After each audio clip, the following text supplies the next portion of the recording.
Moving on to the 52nd chapter of Isaiah, starting at the first verse. Awake, awake, put on thy strength, O Zion, put on thy beautiful garments, O Jerusalem, the holy city. For henceforth there shall no more come into thee the uncircumcised and the unclean. Shake thyself from the dust, arise and sit down, O Jerusalem. Loose thyself from the bands of thy neck, O captive daughter of Zion. For thus saith the Lord, Ye have sold yourselves for naught, and ye shall be redeemed without money. For thus saith the Lord God, My people went down aforetime into Egypt, to sojourn there, and the Assyrians oppressed them without cause. Now therefore, what have I here, saith the Lord, that my people is taken away for naught? They that rule over them make them to howl, saith the Lord, and my name continually every day is blasphemed. Therefore my people shall know my name. Therefore they shall know in that day that I am he that doth speak. Behold, it is I. Now, how beautiful upon the mountains are the feet of him that bringeth good tidings, that publisheth peace, and bringeth good tidings of good, that publisheth salvation, that saith unto Zion, Thy God reigneth. Thy watchmen shall lift up the voice, with the voice together shall they sing. For they shall see eye to eye when the Lord shall bring again Zion. Break forth into joy, sing together, ye waste places of Jerusalem.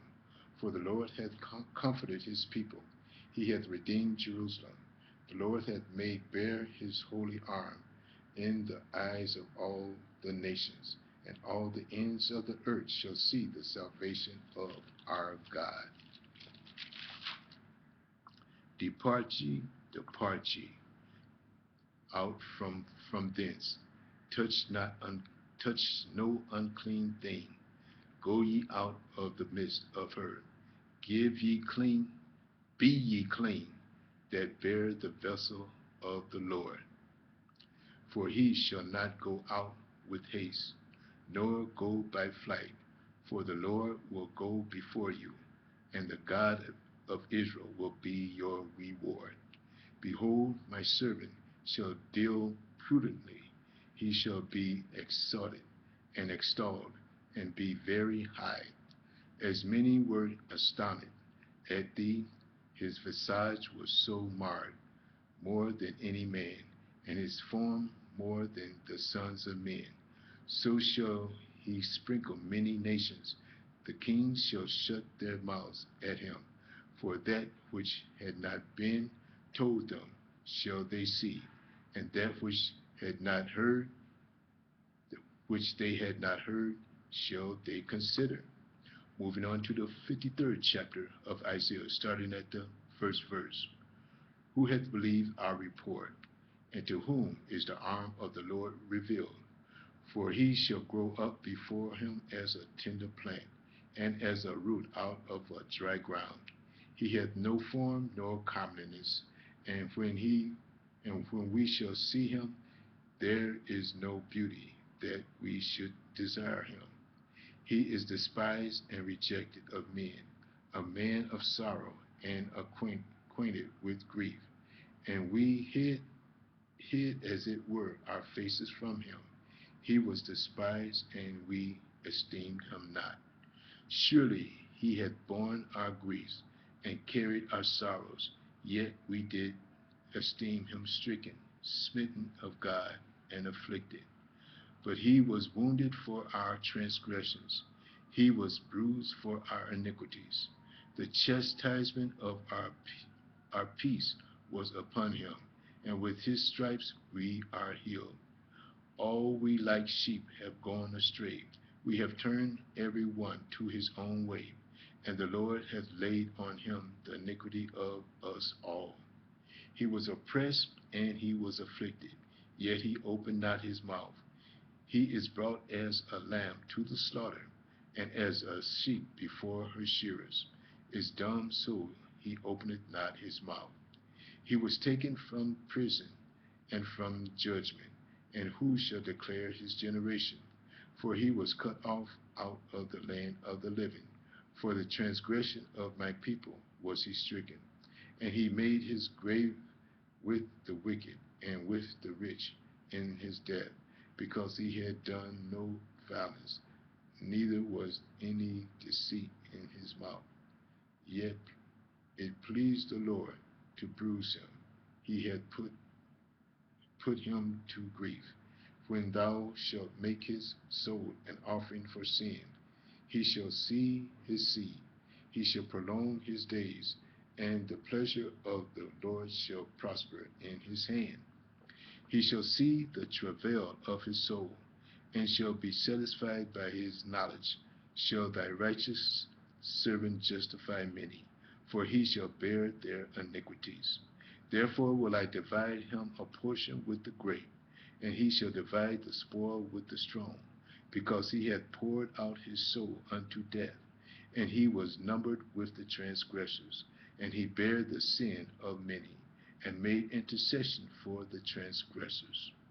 We're going to move on to the 54th chapter of Isaiah, starting at the first verse. Sing, O barren, thou that didst not bear. Break forth into singing, and cry aloud, thou didst not travail with child. For more are the children of the desolate than the children of the married wife, saith the Lord. Enlarge the place of thy tent, and let them stretch forth their curtains of thine habitation. Spare not, lengthen thy cords, and strengthen thy stakes. For thou shalt break forth on the right hand and on the left, and thy seed shall inherit the Gentiles, and make the desolate cities to be inhabited. Fear not, for thou shalt not be ashamed, neither be thou confounded, for thou shalt not be put to shame. For thou shalt forget the shame of thy youth, and shalt not remember the reproach of thy widowhood any more.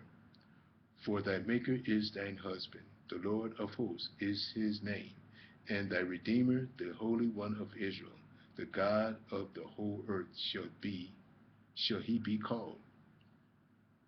For the Lord hath called thee as a woman forsaken, and grieved in spirit, and a wife of youth, when thou wast refused, saith thy God. For a small moment have I forsaken thee, but with great mercy will I gather thee. In a little wrath I hid my face from thee for a moment, but with everlasting kindness will I have mercy on thee, saith the Lord thy Redeemer. For this is as the waters of Noah unto me. For as I have sworn that the waters of Noah should no more go over the earth, so have I sworn that I will not be wroth with thee, nor rebuke thee. For the mountains shall depart, and the hills be removed, but my kindness shall not depart from thee, neither shall the covenant of my peace be removed, saith the Lord, that hath mercy on thee. O thou afflicted, tossed with tempest, and not confounded, and not comforted, behold, I will lay thy stones with fair colors, and lay thy foundation with sapphires. And I will make thy windows of agate, and thy gates of carbuncles, and are thy borders of pleasant stones. And all thy children shall be taught of the Lord, and great shall be the peace of thy children. In righteousness shalt thou be established. Thou shalt be far from oppression. Thou shalt not fear, and from terror, for it shall not come near thee. Behold, they shall surely gather together, but not by me. Whosoever shall gather together against thee shall fall for thy sake. Behold, I have created the smith that bloweth the coals in the fire, and that bringeth forth an instrument for his work. And I have created the waster to destroy. No weapon that is formed against thee shall prosper, and every tongue that shall rise against thee in judgment shalt thou condemn. This is the heritage of the servants of the Lord, and their righteousness is of me, said the Lord. I'm going to stop here and start part 231 in the next message. View part 231. Thank you.